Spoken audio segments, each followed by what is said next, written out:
Good morning dear students.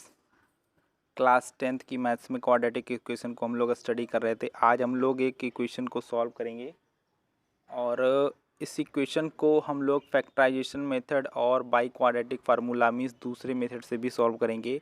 तो particular एक question को देखते हुए, क्योंकि या इसके पहले प्रीवियस वीडियो में हम लोग कहाँ तक बातें कर चुके थे कि किसी क्वाड्रेटिक इक्वेशन का जनरल फॉर्म क्या होता है, जैसा कि आप देख पा रहे होंगे ax² + bx + c = 0, जहाँ पर a b c कोई नंबर्स होते हैं, कॉन्स्टेंट्स होते हैं।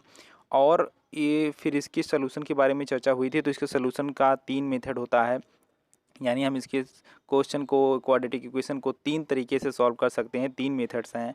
तीनों मेथड्स पर अलग अलग वीडियो मैंने प्रोवाइड करा है। जो लोग डायरेक्टली इस वीडियो को देख रहे हैं वो जाकर के प्रीवियस पार्ट्स को ज़रूर देख लें। उसमें फैक्टराइजेशन मेथड और क्वाड्रेटिक फार्मूला और कंप्लीटिंग द स्क्वायर मेथड को अलग अलग डिफाइन किया गया है, अलग अलग समझाया गया है। आज हम एक क्वेश्चन लेकर के फैक्टराइजेशन मेथड और क्वाड्रेटिक फार्मूला दोनों देख लेंगे, ताकि इसके बाद हम लोग अपने नए टॉपिक पर, नेक्स्ट टॉपिक पर आ जाएं और फिर अलग अलग फॉर्म चेंज होकर के उस पर चर्चा करें। तो आइए इस वीडियो में फटाक से देख लेते हैं कि एक क्वाड्रेटिक इक्वेशन हमारे पास है और इसको फैक्टराइजेशन मेथड और क्वाड्रेटिक फार्मूला दोनों से ही फटाफट देख लेते हैं। तो हमारा क्वेश्चन आप देख पा रहे होंगे, सॉल्व इक्वेशन 8x² - 22x - 21 = 0। ये क्वाड्रेटिक इक्वेशन है, इसको सॉल्व करना है। सॉल्व करने का मतलब आप भी समझते हैं, we have to find out the value of variable x, means x की वैल्यूज़ फाइंड करनी है जो कि इस इक्वेशन को सेटिस्फाई करेंगी। जो सेटिस्फाई नहीं करेगा उसको सोल्यूशन कहते ही नहीं है। तो आइए फैक्टराइजेशन मेथड पर फटाक से चर्चा करते हैं। ये रहा इक्वेशन हमारा 8x² - 22x - 21 = 0। फैक्टराइजेशन मेथड की अगर हम बात करते हैं तो हमने क्या समझाया था आपको कि जो हमारा मिड नंबर यानी कि मिड कोफिशिएंट होता है, आप देख पा रहे होंगे x का कोफिशिएंट मिड कोफिशिएंट होता है। इसको हम क्या करते हैं, 2 पार्ट में ब्रेक करते हैं और वो पार्ट्स ऐसे होने चाहिए कि उनको हम बाय एडिशन के थ्रू या तो ब्रेक करते हैं, सेपरेट करते हैं, या सब्ट्रैक्शन। 2 ही रास्ता होता है, क्योंकि लास्ट टर्म का साइन या तो प्लस होगा या तो माइनस होगा। अगर माइनस है तो हम सब्ट्रैक्शन के थ्रू उसको ब्रेक करेंगे, और अगर प्लस होगा तो एडिशन के थ्रू हम 22 को ब्रेक करेंगे। 22 को जैसे कि एडिशन के तौर पर अगर बोला जाए तो 20 + 2 20 + 2 22 हो जाएगा। मतलब ऐड करने पर हमें 22 मिल जाए या सब्ट्रैक्ट करने पर हमें 22 मिल जाए। और इस बात का फैसला आपको ये देखिए लास्ट कांस्टेंट टर्म का साइन दिखाई देगा। तो यहाँ पर माइनस साइन है, मीन्स हमें सब्ट्रैक्टिंग के थ्रू हमें 22 को ब्रेक करना है। इस 22 को ब्रेक करने का मतलब 2 नंबर होंगे, यानी एक पेयर होगा। वो पेयर फाइंड करने के लिए हम क्या करते हैं, फर्स्ट नंबर 8 और लास्ट नंबर विदाउट साइन, इनको यहाँ देखिए मैंने फैक्टराइज करने की कोशिश की है, इसके प्राइम फैक्टर बना लेते हैं। तो 8 का प्राइम फैक्टर क्या हो जाएगा, 2 × 2 × 2, ठीक। और 21 को ब्रेक करोगे तो 3 × 7। अब ये टोटल हमारा हो गया फर्स्ट और लास्ट नंबर का प्राइम फैक्टराइजेशन। अब यहीं से हम बार बार 2 नंबर्स को सिलेक्ट करते हैं। जैसे पहला नंबर हमने 2 × 2 ले लिया तो क्या हो गया 4। बाकी जो पार्ट्स बचे हैं उसको हम दाहिने तरफ लिखेंगे। तो बाकी कौन बचा, 2 3 7, तीनों का मल्टीप्लाई कर देंगे तो क्या आ जाएगा 42 आएगा। लेकिन ये देखिए ये हमारा पहला पेयर है, बट ये भी देखना है कि सब्ट्रैक्ट करने पर क्या मिलना चाहिए 22, यानी 22 हमें अचीव करना है। इस बात को हमें ध्यान रखना है। तो 42 और 4 को अगर हम सब्ट्रैक्ट करेंगे तो क्या मिलेगा, हमें मिलेगा 38, और हमें 38 नहीं चाहिए, हमें 22 चाहिए। तो आगे और ट्राई करते हुए पेयर्स बनाते हैं हम लोग। तो डायरेक्टली इस बार मैंने क्या सेलेक्ट किया है, ये फर्स्ट 2, सेकेंड 2 एंड लास्ट, यानी 2 2 ज़ा 4 और 4 7 ज़ा क्या होता है 28। ध्यान रखना किनको किनको सेलेक्ट किया है, 2 2 एंड लास्ट में 7। तो 2 2 ज़ा 4 और 4 7 ज़ा 28। ये देखिए मैंने लेफ्ट में लिखा है। आप भी जानते हैं बाकी पार्ट्स जो बचेंगे उनको हम राइट हैंड साइड में लिखेंगे। तो 2 3 ज़ा 6। लेकिन अब यहाँ क्या देखने को मिला कि इस पेयर को अगर हम सब्ट्रैक्ट करते हैं तो हमें 22 मिल रहा है, मीन्स ये पेयर हमारा क्या हो जाएगा, करेक्ट हो जाएगा। और भी पेयर ट्राई के बेस पर बनते जाते हैं, लेकिन हमें केवल ये देखना होता है कि जो हमारा एग्जैक्ट पेयर है वो सब्ट्रैक्ट करने पर 22 मिल जाए। तो अगर यहाँ पर भी 22 ना मिलता तो हम और ट्राई करते और ऐसे 2 नंबर्स बनाते जाते, ठीक है ना। तो ये ट्राई करते करते आपको प्रैक्टिस हो जाती है। तो अब हमें क्या करना है, फाइनली 22 को वैल्यू नहीं चेंज करनी है, उसका फॉर्म चेंज करना है। मीन्स जो प्लान था उसके अकॉर्डिंग सब्ट्रैक्ट फॉर्म में लिखना है। तो 28 - 6 यहाँ पर लिख दिया गया है। और अब हमें क्या करना है, माइनस ऑफ x, ये देख रहे हैं माइनस एंड x 22 को ब्रैकेट में लिखा गया है, क्योंकि अब ये बाइनोमियल फॉर्म में आ गया है। तो अब मल्टीप्लाई किया हमने, -x का मल्टीप्लाई 28 से करेंगे तो -28 आएगा। यहाँ पर गलती हो सकती है हमसे और आपसे, माइनस का मल्टीप्लाई माइनस से करेंगे तो प्लस आएगा, इस बात का ध्यान रहे। कर दिया, x एंड 6x हो गया, I as it is -21 is equal to 0। ये हो गया हमारे फर्स्ट टू टर्म्स का पेयर और ये हो गया हमारे लास्ट टू टर्म्स का पेयर। अब इन दोनों में हमें कॉमन करना है। कॉमन हमेशा क्या करना होता है, मैंने आपको बार बार बताया है, किसी भी टर्म में दो टाइप की क्वांटिटीज़ होती हैं, हमेशा ध्यान रखना। कांस्टेंट पार्ट होता है और वेरिएबल पार्ट होता है। कांस्टेंट मीन्स नंबर देख लीजिए क्या क्या कॉमन है, यहाँ पर 8 है, यहाँ पर 28 है, दोनों ही नंबर्स हमारे 4 से डिवाइड हो रहे हैं, मीन्स दोनों में 4 कॉमन है, 4 2 8 एंड 4 7 ज़ा। अब आप कहेंगे 2 कॉमन हो सकता है, बेटा लार्जेस्ट लेना है, बिगेस्ट लेना है, बड़ा से बड़ा कॉमन नंबर लेना है, छोटा नहीं। तो 4 कॉमन करेंगे और वेरिएबल में देखा जाए तो दोनों में x कॉमन हो गया, मीन्स 4 नंबर का हो गया, x वेरिएबल का हो गया, फाइनली 4x हो गया। कॉमन करने के बाद ऑलवेज ब्रैकेट लगाते हैं। यहाँ पर फर्स्ट टर्म में क्या रिमेन हुआ उसे देखो ध्यान से, 8 में से 4 ले लिया तो सब्ट्रैक्ट मत करना कि 8 में से 4 गया तो 4 आएगा, आपको यहाँ पर 4 से डिवाइड करना है। तो 4 2 8 होता है, ठीक। 8 मतलब क्या होता है, 8 मतलब यहाँ हम समझेंगे कि हमने 8 को फैक्टराइज किया था, 4 मल्टीप्लाई 2, तो 4 ले लिया तो क्या बचा, 2 बच गया, ये देखिए। तो 2 एंड वेरिएबल में 1x बचेगा क्योंकि x स्क्वायर था, 2x था, 1 लिया था, 1 बच गया, 2x। यहाँ पर देखिए 28 था, 28 को 4 से फटाक से डिवाइड कर दो, 7 आ जाएगा, -7, वेरिएबल एक ही था, ये हो गया। तो 2x - 7 ब्रैकेट यहाँ क्लोज कर देना है क्योंकि इन दोनों में कॉमन किया था, ये देखिए। आगे यहाँ पर जो साइन होगा वही लिखना है, ध्यान रहे, प्लस होगा तो प्लस लिखोगे, माइनस होगा तो माइनस लिखोगे, मीन्स आप वही साइन कॉमन करोगे जो कि दूसरे वाले ग्रुप का पहला टर्म होगा। जैसे कि यहाँ प्लस है तो यहाँ प्लस कॉमन किया गया, माइनस होता तो माइनस कॉमन करते। दोनों में नंबर की बात कर लेते हैं, वेरिएबल तो दोनों में है नहीं, नंबर में यहाँ पर 3 कॉमन हो जाएगा बिकॉज 3 से ये भी डिवाइड है, 3 से ये भी डिविजिबल है। 3 कॉमन किया तो यहाँ क्या रिमेंस हुआ, 2 और x मीन्स 2x, माइनस लगाया और 21 का मतलब क्या समझेंगे, 3 मल्टीप्लाई 7, 3 ले लिया तो 7 बच गया, ये देखिए, ब्रैकेट क्लोज। एक बात का और ध्यान, दोनों ब्रैकेट सेम होने चाहिए, अगर दोनों ब्रैकेट सेम है मीन्स हम सही रास्ते पर हैं, और अगर दोनों ब्रैकेट में डिफरेंट अलग अलग हो गए या कुछ डिफरेंट बातें हो गई तो ये हमारा क्या हो जाएगा, गलत हो जाएगा। लेकिन यहाँ पर सेम है इसलिए हम सही रास्ते पर हैं। अब हमने दोनों ब्रैकेट्स को यहाँ देखिए कॉमन किया, 2x - 7। हमेशा कॉमन लेने के बाद ऑलवेज ब्रैकेट लगाने का रूल है, ध्यान रहे, क्योंकि हमने कॉमन किया है। कॉमन करने के बाद ब्रैकेट लगाया, फर्स्ट टर्म में क्या रिमेन हुआ, 4x, ब्रैकेट चला गया, कॉमन 4x बचा। यहाँ क्या बचेगा, आप देख रहे हैं +3, तो 4x + 3, इस हिसाब से फैक्टराइजेशन यहाँ फाइनल हो गया। ये आपका 2x - 7 जो कि फर्स्ट ब्रैकेट है, ये फर्स्ट फैक्टर हो गया, सेकंड ब्रैकेट आपका सेकंड फैक्टर हो गया, इसीलिए इसको फैक्टराइजेशन मेथड कहते हैं। लेफ्ट में अगर हम एक्चुअल में देखें तो ये एक हमारा एक्सप्रेशन था, क्वाड्रेटिक एक्सप्रेशन था, इस एक्सप्रेशन को हमने फैक्टराइज कर लिया। अब फ़ायदा क्या मिलेगा कि जब दो क्वांटिटीज़ का मल्टीप्लिकेशन 0 आता है तो जाहिर सी बात है दोनों में से कोई ना कोई या दोनों 0 होंगे। चूँकि यहाँ पर अननोन है हमारे लिए इसलिए हम दोनों को 1 बाई 1 0 सपोज करते हैं। समझ में आना चाहिए कि 0 क्यों सपोज करते हैं, क्योंकि दोनों का प्रोडक्ट 0 है और आप भी जानते हैं कि दो नंबर्स अगर 0 ना हो तो रिज़ल्ट उनका 0 कभी होता ही नहीं। यानी कि रिज़ल्ट अगर 0 आ रहा है मल्टीप्लिकेशन के केस में तो दोनों पार्ट्स 0 हम सपोज करेंगे, ठीक है ना। तो यहाँ पर देखिए फर्स्ट पार्ट को 0 सपोज किया तो फर्स्ट वैल्यू आ गई, x की फर्स्ट वैल्यू आ गई जो कि हमारा पहला सोल्यूशन हो गया। तो here 7/2 is first solution of the given quadratic equation. Second case, ये देखिए केस फर्स्ट था, केस सेकंड यहाँ पर है, आप ध्यान दीजिएगा। केस सेकंड में हमने सेकंड फैक्टर को 0 सपोज किया है, मीन्स 4x + 3 = 0 +3। देखो वेरिएबल फाइंड करने का तरीका ही यही होता है कि जो x के अगल बगल की क्वांटिटीज़ हैं उनको ट्रांसपोज करो। तो +3 को ट्रांसपोज कर दिया तो क्या हो गया, -3, और लास्ट में 4 को ट्रांसपोज कर दिया तो -3/4। ये देखिए बॉक्स बना दिया, क्लोज कर दिया। ये हमारे क्वेश्चन का मीन्स हमारे क्वाड्रेटिक इक्वेशन का दूसरा सोल्यूशन है, मीन्स दूसरा रूट कह सकते हैं। तो पहली वैल्यू 7/2, दूसरी वैल्यू -3/4। x की वैल्यूज़ को ही हम क्या कहते हैं, सोल्यूशन कहते हैं। फाइनली आंसर इस तरीके से आप लिखेंगे कि x = 7/2 एंड -3/4 मीन्स लास्ट में आप इस तरीके से अच्छे से एक्सप्रेस कर सकते हो, 7/2 and -3/4 are required solution of given quadratic equations. ये इतना पोर्शन आपका फैक्टराइजेशन मेथड का था जो कि आपको समझ में आया होगा। फैक्टराइजेशन मेथड में सिर्फ एक ही बात ध्यान देनी है कि लेफ्ट में जो हमारा एक्सप्रेशन है उसको हमें फैक्टराइज करना है, और उसको फैक्टराइज करने के लिए मिड नंबर को ब्रेक करना होगा। दो तरीके होंगे, by addition, by subtraction. Result यहाँ से क्लियर हो जाएगा। और वो दोनों नंबर पाने के लिए या वो जोड़ा या वो पेयर पाने के लिए आपको फर्स्ट और लास्ट का प्राइम फैक्टराइजेशन करके यहीं से वो नंबर्स इस तरीके से अचीव करने हैं जैसा कि यहाँ मैंने समझाया। अब बात कर लेते हैं आपके सेकेंड मेथड की। तो सेकेंड मेथड क्या है, बाय क्वाड्रेटिक फार्मूला।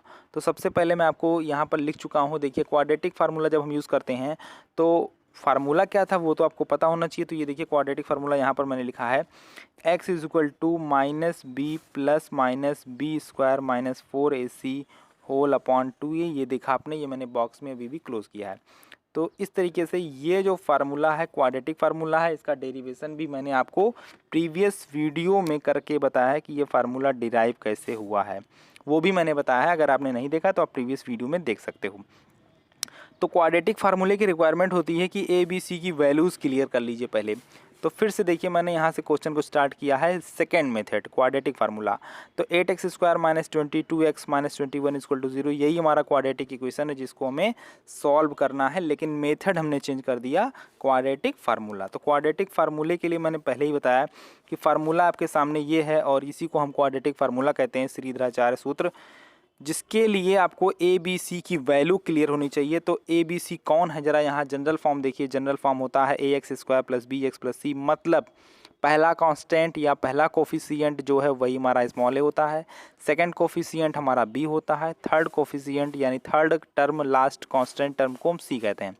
तो यहाँ से कंपेयर अगर करें तो एक्स स्क्वायर के बगल में 8 है, मीन्स फर्स्ट कोफिशिएंट हमारा +8 है, विथ साइन बात करनी है ए की वैल्यू +8, और बी मीन्स सेकंड कोफिशिएंट जो कि हमारा दिख रहा है विथ साइन -22, तो -22 लिखा, एंड कांस्टेंट टर्म हमारा हो गया -21। बस ध्यान से केयरफुली आप क्या करिए, इन वैल्यूज़ को क्वाड्रेटिक फार्मूला में पुट करिए। तो देखिए पुट किया गया है माइनस ऑफ बी की वैल्यू है -22, तो -22 को यहाँ देखिए विद इन ब्रैकेट लिखा गया बिकॉज बी निगेटिव था हमारा। तो माइनस ऑफ बी की वैल्यू ब्रैकेट में इसलिए लिखी गई क्योंकि बी हमारा निगेटिव था, प्लस माइनस आगे बढ़ते गए, बी की वैल्यू पुट की, बी की वैल्यू -22 होल स्क्वायर, -4 इंटू ए की वैल्यू पुट की है और सी की वैल्यू को विद इन ब्रैकेट, क्योंकि सी भी क्या है, निगेटिव है।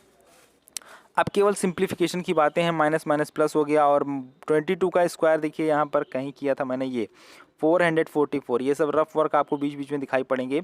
तो 22 का स्क्वायर किया 484 और इन तीनों का मल्टीप्लाई किया है, तो ये देखिए यहाँ पर मैंने रफ वर्क किया था बीच में, तो 672 यानी 672 आएगा और होल अपॉन 16। इसके बाद हम लोग यहाँ पर आगे देख रहे हैं आप, मैं स्टेप आपको दिखाते चल रहा हूँ, कंफ्यूज बिल्कुल भी नहीं होना है। तो इसके बाद ये देखिए x इक्वल टू यहाँ से स्टार्ट हो गया है, कुछ नहीं करना है, इन दोनों नंबर्स को ऐड करना है। तो इन दोनों नंबर्स को ऐड करेंगे आप, तो क्या आएगा, 1156, 1156, 1156 आएगा। और रही बात इसके स्क्वायर रूट की, तो इसके स्क्वायर रूट के लिए भी रफ वर्क मैंने यहाँ पर देखिए किया हुआ है। ये आप गेस कर सकते हो कि किसका स्क्वायर रूट है।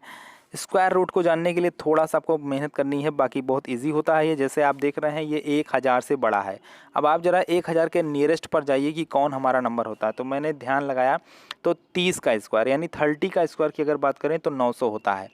तो 30 स्क्वायर की वैल्यू अगर 900 है और ये 900 से बड़ा है, मीन्स 30 स्क्वायर के बाद ही किसी का स्क्वायर ये बनेगा। और यूनिट डिजिट पे आपको ध्यान देना है कि यूनिट डिजिट हमारी क्या है, 6 है। जैसे 32 का कतई नहीं हो सकता, क्योंकि 32 का अगर स्क्वायर करेंगे तो यूनिट डिजिट क्या आएगी, 4 आएगी। यहीं से अनुमान लगा लिया कि किसका स्क्वायर हो सकता है और किसका स्क्वायर नहीं हो सकता है। तो लास्ट डिजिट 6 है, इसलिए अनुमान कहता है कि या तो 34 या तो 36। तो 34 को जब हमने गेस किया या 34 का स्क्वायर किया, तो यहाँ पर मैंने 34 को 34 से मल्टीप्लाई किया और ये नंबर हमें मिल गया। मीन्स हम जान गए कि ये किसका स्क्वायर है, 34 का स्क्वायर है। और अगर ये 34 का स्क्वायर है तो इट मीन्स इसका स्क्वायर रूट क्या होगा, 34 होगा। बाकी सारी चीज़ें वैसे की वैसी लिखी गई हैं, केवल स्क्वायर रूट फाइंड करना था। स्क्वायर रूट आप अपने मेथड से भी फाइंड कर सकते हो, 34 आएगा, लेकिन गेस करने से जल्दी काम हो जाता है। तो ये चूँकि हमारे 1000 से ग्रेटर है, इसलिए 30 के स्क्वायर के बाद ही मिलना है। तो और ये बात ध्यान में रखते हुए कि यूनिट डिजिट क्या है, 6 है। तो 6 आपको 34 में मिल सकता था, 36 में मिल सकता था, 37, 8 वगैरह में नहीं मिलेगा। तो ठीक है। अब यहाँ पर भी देखिए 2 केस है। 2 केस तो हमेशा होंगे, कोई भी मेथड आप यूज़ करोगे, क्योंकि हम क्वाड्रेटिक फार्मूला सॉल्व कर रहे हैं। तो जाहिर सी बात है 2 रूट का मिलना तय है, 2 सोल्यूशंस का मिलना तय है, इसलिए 2 केस भी अराइज होते हैं। यहाँ पर 2 केस किस बात के हैं, यहाँ देखिए प्लस माइनस लगा होता है। तो फर्स्ट केस प्लस का होता है, सेकंड केस माइनस का होता है। तो अब हम लोग यहाँ से देखिए फर्स्ट केस को स्टार्ट करते हैं जब हमने प्लस साइन को एक्सेप्ट किया है। तो when x is equal to 22 plus 34 whole upon 16। देखिए अगर यहाँ पर ब्रैकेट ना लगाते तो ऐसा लगता कि ये 34 के अपॉन में, इसलिए मैंने ब्रैकेट लगा दिया, होल अपॉन 16 है। ये लिखने के मैनर से कहीं कहीं पर गलती हो जाती है। दोनों को आपने ऐड किया, ऐड करने पर क्या मिल गया आपको, 56 मिल गया। 56 अपॉन 16, इसको और सिंप्लीफाई किया, मीन्स देखिए दोनों किससे कैंसिल हो रहे हैं, तो 8 से कैंसिल हो रहे हैं। 8 के टेबल में दोनों चीज़ें आती हैं, 8 7 जा 8 2 जा, यानी 8 7 56, 8 दूनी 16। तो ये x की वैल्यू 7/2 आ गई। देखिए यही वैल्यू आपको फैक्टराइजेशन मेथड में भी मिली थी।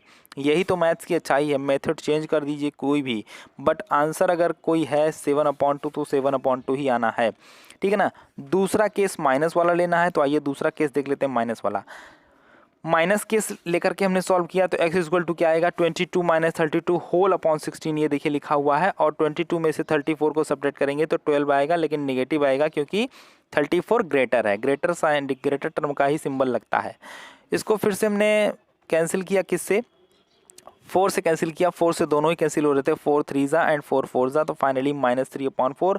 देख सकते हैं फैक्टराइजेशन में भी दूसरा आंसर यही आया था, -3/4। दो आंसर जो पहले मिले थे, मतलब जो वैल्यूज़ पहले मिली थी वही वैल्यूज़ अभी मिलेंगी, इसीलिए कह रहा हूँ मेथड चेंज करने से हमारा सोल्यूशंस नहीं चेंज होंगे, हमारे आंसर्स नहीं चेंज होंगे, क्योंकि क्वेश्चन वही था, ठीक है ना। तो इस तरीके से हमने क्वाड्रेटिक फार्मूले से भी यहाँ सॉल्व करके देखा। तो किसी पर्टिकुलर एक क्वाड्रेटिक, देखो अभी जो कुछ सीख रहे हैं हम लोग जनरल फॉर्म सीख रहे हैं, ये जनरल फॉर्म है। आगे चल करके क्वेश्चंस, अभी ये 2 मार्क के हैं, आगे चल करके आपको क्वाड्रेटिक इक्वेशंस आपको 4 मार्क्स के मिलेंगे, 6 मार्क्स के मिलेंगे, मतलब लेवल बढ़ाते जाएंगे नंबर का, ठीक है ना। तो जाहिर सी बात है अभी ये आपको जनरल फॉर्म में है, आगे क्या करना पड़ेगा, आगे जो आपको क्वेश्चन मिलेगा उसको जनरल फॉर्म में रिड्यूस करना होगा। धीरे धीरे गेम थोड़ा बड़ा होता जाएगा, कोई फ़र्क नहीं पड़ता है।